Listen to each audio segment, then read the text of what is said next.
Dunearn House Rapid Fire, let's go. It is a 380 units development within District 11, Bukit Timah Swiss Club Subzone.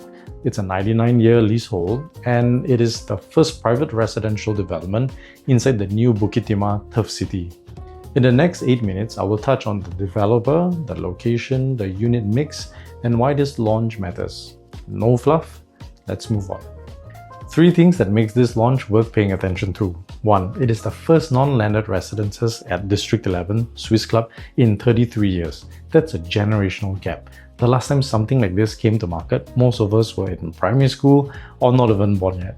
2. The first mover advantage being in the Turf City redevelopment. The entire Turf City master plan is being reimagined by URA and Dunearn House comes in right at the start of that development.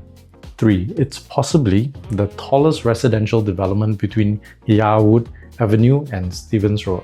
Now who's building this? The developer is Phoenix Dunearn Private Limited, which happens to be a joint venture between Frasers Property, CSC Land and Sekisui House. Frasers Property is a Singapore-listed developer and has a long local track record in Singapore, hence they are familiar with the market. CSC Land is backed by China State Construction, which is one of the largest builders in the world. They have a very stable financial spending power. And Sekisui House is Japanese. And if you know Sekisui, you know what that means. Build quality, precision, attention to detail, that's expected. Why this matter to you as a buyer? It's development risk. When you're buying a construction plan from one developer, you're trusting one company's financials to deliver the project. The warranties, the defects rectification, it's under one person. A triple joint venture such as this spreads your risk among 3 developers. That is peace of mind and de-risking right off from the start. Location-wise, Dunearn House sits in the stately heritage of Bukit Timah, poised beside the renewal of Turf City. It is in District 11, the core central region, and within the Swiss Club subzone. Put it simply, connectivity. It's 4 minutes walk to 6th Avenue MRT station and 1 MRT stop to King Albert Park, 2 stops to Beauty World Mall, and in the opposite direction, you've got 6 stops to Orchard and 3 more stops to reach the CBD. If you're driving, you're 3 minutes to the PIE and 10 minutes to One Holland Village, 12 minutes to Dempsey Hill. And then there's the education belt, and this is where Bukit Timah is famous for. Methodist, Nanyang, Pei Hwa Presbyterian, Raffles Girls, and Henry Park Primary School. Secondary schools, there are Nanyang Girls High, Hwa Chong Institution, Methodist Girls, and so on. SIM, NUS, Swiss School, Chatsworth, ACS International, Hwa Chong International, and the list goes on. If you're a parent, you already know what this catchment means for resale and rental demand. We'll dig into that in a future video. Spec-wise, the site area is 13,491 square meters or about 144,000 square feet. To put that into perspective, it's about 30% larger in land size while having 144 units less than River Green. The development is 2 blocks of 19 stories and 3 blocks of 10 stories, with 1 basement car park, a swimming pool, and communal facilities. It's a 380 units development with a tenure of 99 years leasehold from September 2025. The premium views are going to be in the 19th story towards the top floor.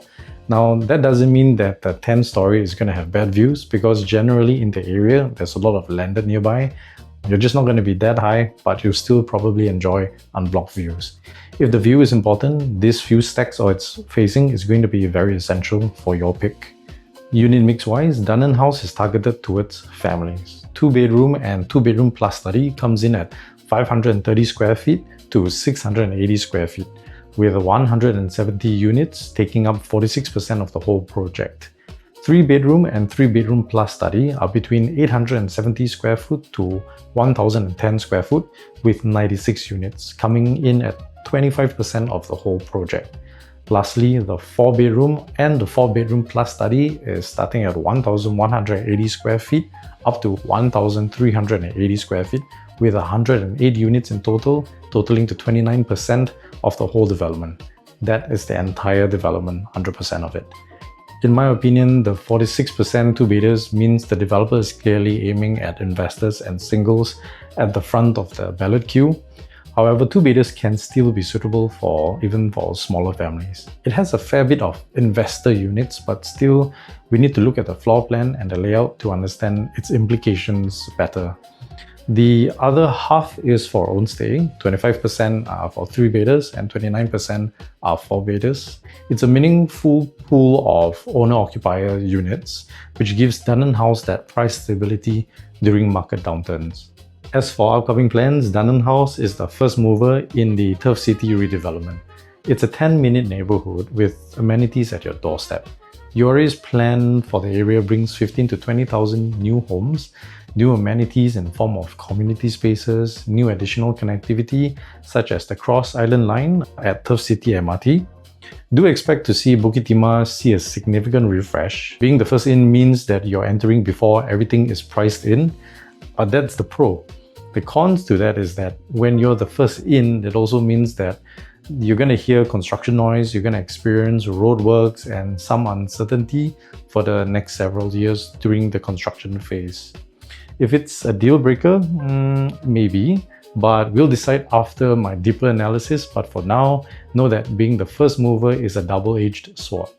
You're now a little more familiar with Dunearn House in terms of its identity, the developer, the location, the specs, unit mix, and plans within the vicinity. Next, we will discuss the site and floor plans as well as how livable it is. Which stacks I'd actually buy if I had a great ballot number, which ones I'll be a little bit more cautious with. And that's why facing and livability matters a lot more than most people realize. And after that, we'll get more technical and deep dive into Dunearn House's unique selling points, as well as what the project gets right and wrong, and my final verdict. A quick word on me, if this is the first time we're meeting, I look at new launches through one lens: asset progression. Does this project actually move you closer to your wealth, your lifestyle, or your optionality goals? No hype, only certainty. If you want the full e-brochure or you want me to run an asset progression analysis on whether Dunearn House fits your specific plan, my link is in the description, or DM me on Instagram, handle is on the screen. I'll see you in the next one.